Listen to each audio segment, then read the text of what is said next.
Sejak saya tahu dia ada yang pantai punya, memang dia macam cita-cita lah nak beach wedding macam tu sebenarnya. Kita WhatsApp nak tanya apa-apa yang kita tak faham, kita tak confirm. Yang ni dia terus respon laju dan memang simple lah.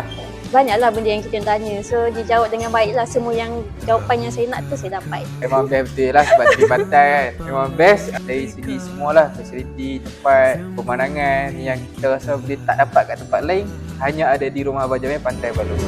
Kerana cinta tak akan memaksa, datang bersahaja. Nama saya Akmal. Nama saya Amira.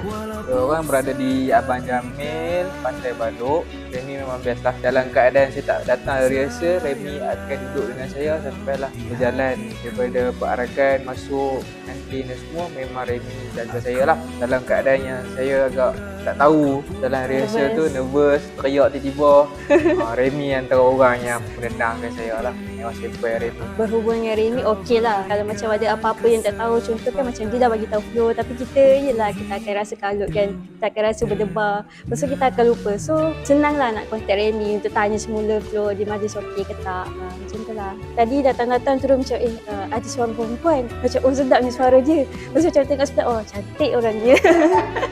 So macam okey lah, dan dia macam boleh kontrol keadaan. Macam contoh tadi Akmal macam ada nervous ke apa ke, macam okey lah. So macam boleh lah hilangkan nervous tu lah. Oh, walaupun seketika,